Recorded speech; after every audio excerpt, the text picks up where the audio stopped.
Hi hello welcome back to my channel. ഇന്ന് ഞാൻ വന്നിട്ടുള്ളത് ഒരു ബറാത്ത സ്പെഷ്യൽ റെസിപ്പി ആയിട്ടാണ്.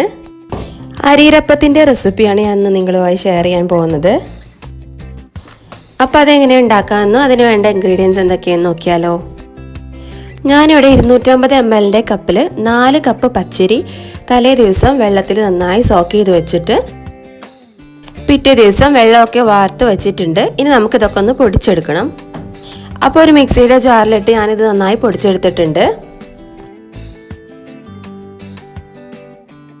ഇനി അതേ ജാറിലേക്ക് തന്നെ നമുക്ക് 1.5 തേങ്ങ ചിരകിയത് ചേർത്ത് കൊടുക്കണം.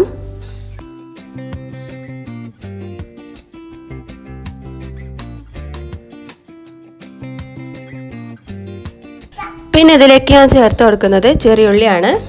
ഏകദേശം ഒരു 25 ചെറിയുള്ളി ഞാൻ ചേർത്ത് കൊടുക്കുന്നുണ്ട്.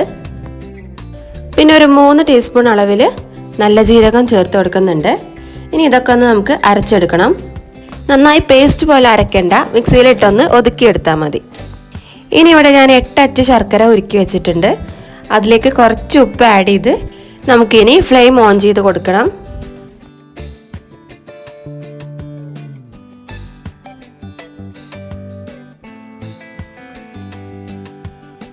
ശർക്കര പാനി തിളച്ച് വന്നിട്ടുണ്ട്. ഈ സമയത്ത് ഞാൻ ഇതിലേക്ക് ആഡ് ചെയ്യാൻ പോകുന്നത് 1 കപ്പ് പുട്ടുപൊടിയാണ്.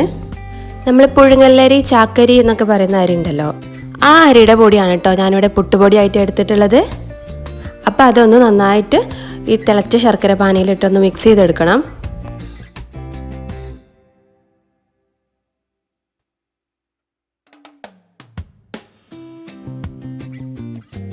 അടുത്തതായി ഞാൻ ആഡ് ചെയ്യാൻ പോകുന്നത് പത്തിരിപ്പൊടിയാണ്. വറുത്ത പത്തിരിപ്പൊടി 1 കപ്പ് ആഡ് ചെയ്ത് കൊടുക്കുന്നുണ്ട്. ഇനി ഇതും കൂടെ ഒന്ന് നന്നായി മിക്സ് ചെയ്ത് കൊടുക്കണം.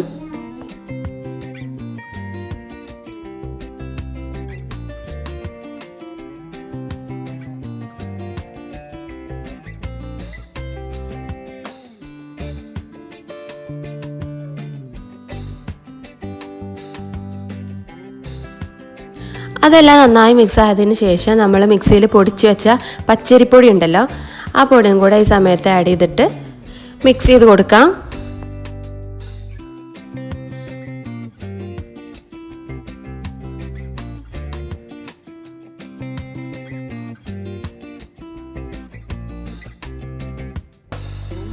ഇനി നമ്മൾ പൊടിച്ച് വെച്ച തേങ്ങയുടെ കൂട്ടും കൂടെ ഇതിലേക്ക് ചേർത്ത് കൊടുത്ത് നമുക്ക് റഫായി ഒന്ന് മിക്സ് ചെയ്തെടുക്കണം. കാരണം നല്ല ചൂടുണ്ടാവും.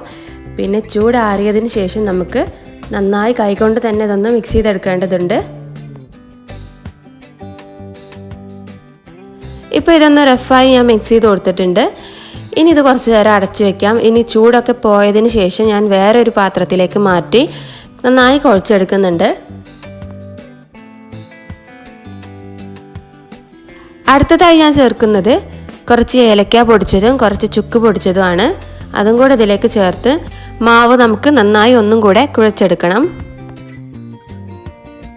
ഇത് മിക്സാക്കിയ ശേഷം നമുക്ക് നമ്മുടെ മാവ് ഏകദേശം 4-5 മണിക്കൂർ റെസ്റ്റിന് വെക്കണം. ഇനി നമുക്ക് ഇതുപോലെയുള്ള അരിയരപ്പത്തിൻ്റെ ഷേപ്പിലാക്കി മാറ്റണം.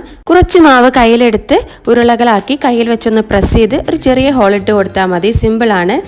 കയ്യിലൊട്ടി പിടിക്കാതിരിക്കാൻ ഇടയ്ക്ക് കുറച്ച് വെള്ളം തടവി കൊടുക്കാം.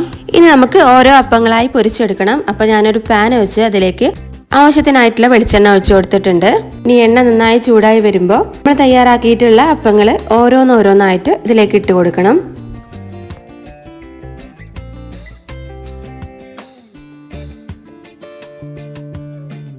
ഇപ്പം നമ്മുടെ അപ്പത്തിൻ്റെ ഒരു സൈഡ് നല്ല ബ്രൗൺ നിറമായിട്ടുണ്ട്. ഇനി നമുക്കിതൊന്ന് മറിച്ചിട്ട് കൊടുക്കണം. ഹൈ ഫ്ലെയിമിൽ വെച്ചിട്ട് വേണം കേട്ടോ ചെയ്യാൻ, അല്ലെങ്കിൽ നമ്മുടെ അപ്പമൊക്കെ വിണ്ടു പോവും, നമുക്ക് കറക്റ്റ് ഷേപ്പിൽ കിട്ടത്തില്ല.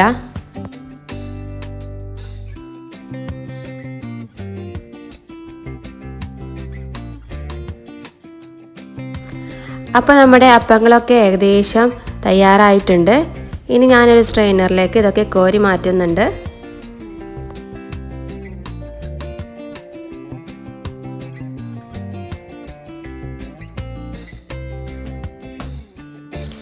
അപ്പോൾ നമ്മുടെ ഫസ്റ്റ് ബാച്ച് ഇവിടെ റെഡി ആയിട്ടുണ്ട്. ഇനി ബാക്കിയുള്ളതും കൂടെ ഇതുപോലെ തന്നെ ഒക്കെ ഒന്ന് പൊരിച്ചെടുക്കണം. അപ്പോൾ ഹൈ ഫ്ലെയിമിൽ തന്നെ നമുക്ക് അപ്പങ്ങളൊക്കെ ഇട്ട് കൊടുക്കാം.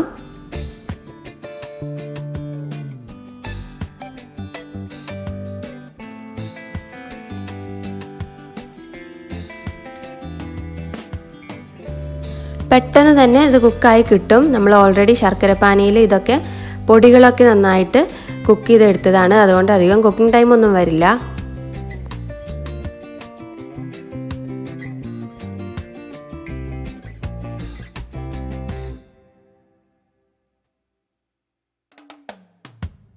അപ്പോൾ നമ്മുടെ രണ്ടാമത്തെ സെറ്റ് അപ്പങ്ങളും ആയിട്ടുണ്ട്.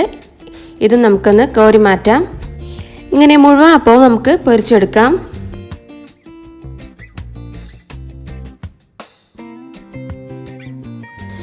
അപ്പോൾ ഇതാ ആ ഒരു അളവിൽ എനിക്ക് ഇത്രയും അരിയിരപ്പം ഇവിടെ കിട്ടിയിട്ടുണ്ട്.